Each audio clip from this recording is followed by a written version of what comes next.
In a striking semblance to King's Cross, although they are practical next-door neighbours, the parish of St Pancras has been around long since London had become a thing, and very much like King's Cross, St Pancras consisted originally of small rural dwellings. At its centrepiece was St Pancras Old Church. But who was this St Pancras guy? Pancras' story was a short and tragic one.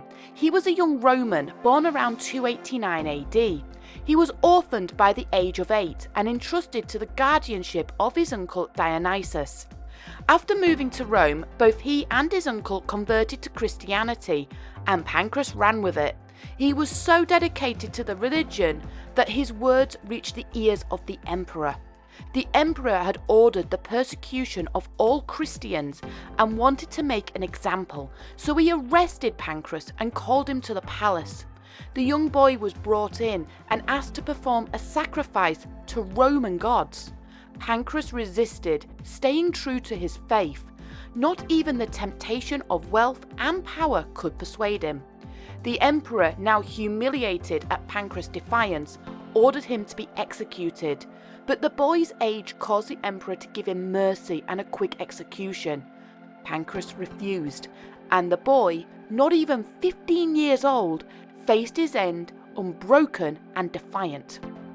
Pancras was celebrated as a martyr for the Christian faith, and within a few hundred years, almost a cult-like following had developed.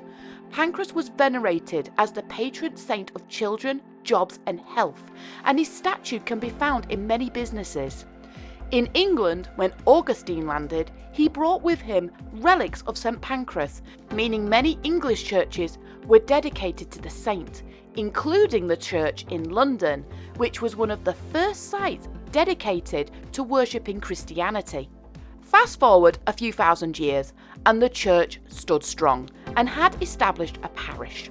Most of the area was still fields, but by the 1790s, the urban sprawl of London was beginning to grow. A new road called the New Road was built, and soon small communities were merging.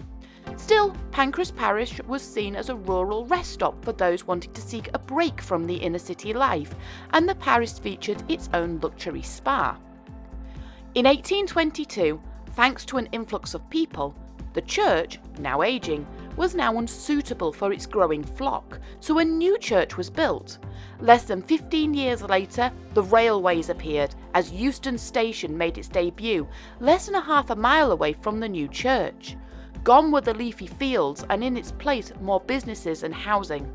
And with the expansion, the web of the railways started to grow.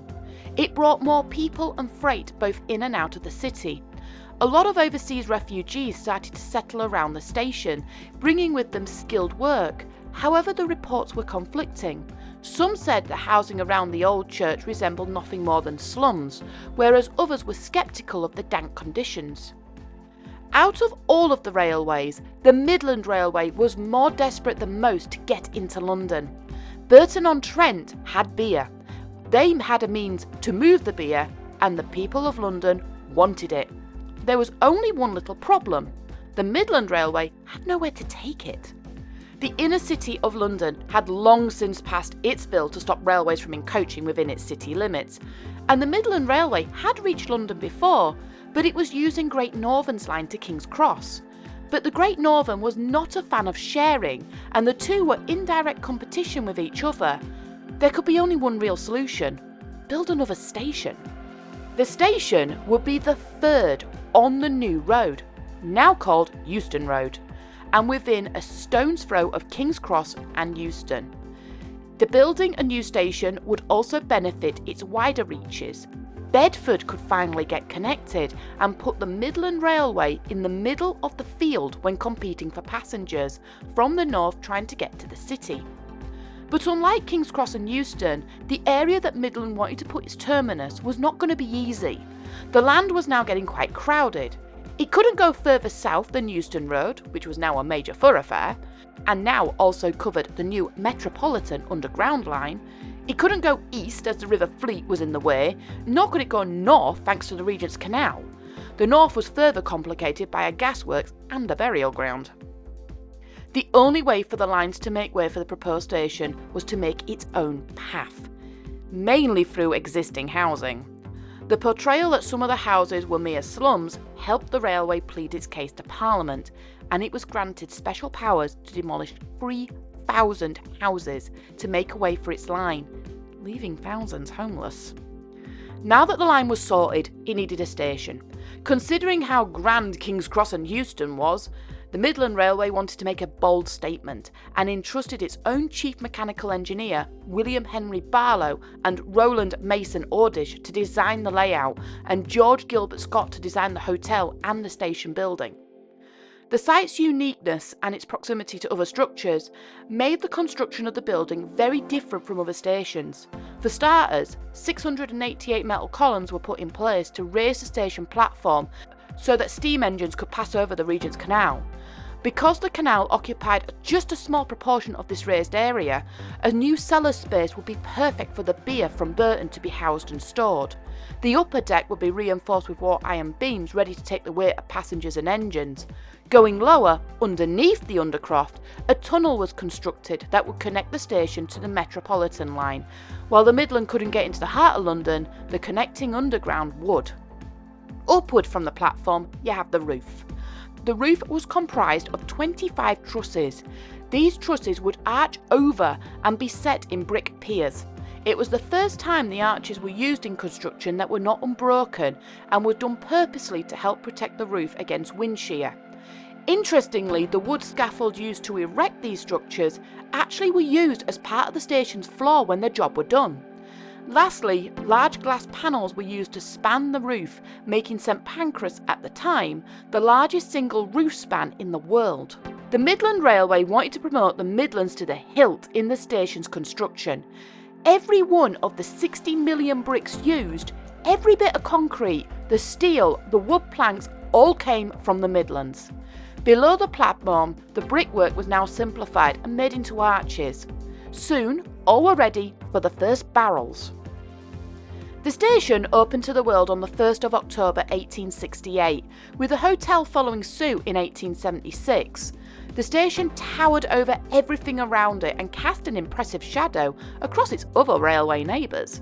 The new station sparked a period of expansion for the Midland Railway. It had the capacity now to handle trains from all over the country, and the station would pay host to 150 trains a day. Annoyingly to the Great North Railway, a well-placed arrangement with the Great Eastern Railway landed customers from as far afield as Norwich and Great Yarmouth, and by the turn of the century, the Midland Railway was running some services faster than its rivals. At the time of the grouping, the Midland Railway was forced to merge with the London and North Western Railway into the railway we know as the LMS.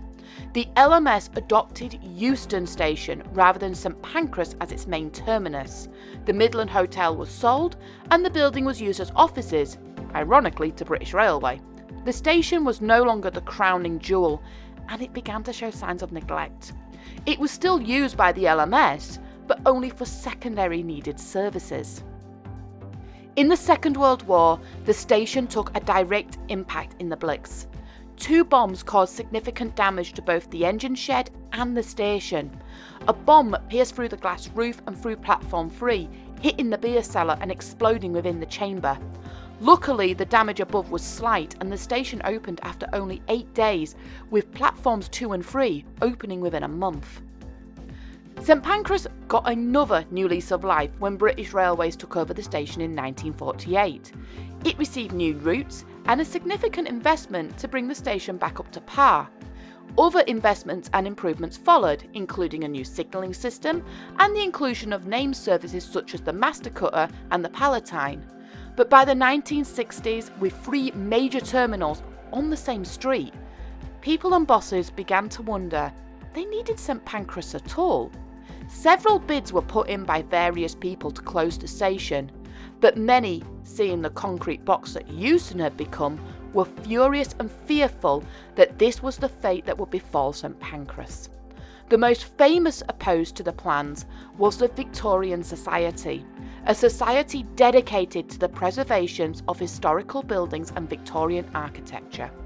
At its head was legendary poet John Bateman and James Hughes Fawcett, which many would know as the furious Mrs. Fawcett. Jane Fawcett was already a legend even before joining the society, and was one of the Debs of Bletchley Park, a key figure in code breaking. Her and her colleagues' work in the Enigma project led to the destruction of the Bismarck. Her work was protected by the Official Secrets Act, but she took her determination from code breaking to building saving, and came into loggerheads with British Rail over the preservation of many historical buildings and stations. While British Rail hated her interference, her work not only saved St Pancras, but the Midland Grand Hotel and much of Whitehall. St Pancras was saved from the Wrecking Ball and Hammer and was given Grade 1 listed status, saving it from the fate of Euston forever. But while it was saved and couldn't be demolished, the status also didn't give any jurisdiction in how it was kept, and British Rail kept it badly. It hated owning St Pancras, and directors and builders had to beg and plead British Rail to invest anything in it, even essential repairs. The station still served passengers, but was now seeing just a fraction of what it was used to. 150 trains a day fell to just a few an hour. In 1996, new hope was given to the station as it was franchised to the Midland Main Line. Once again under Midland control, they hoped to breathe new life into the station with new rolling stock, the Class 222.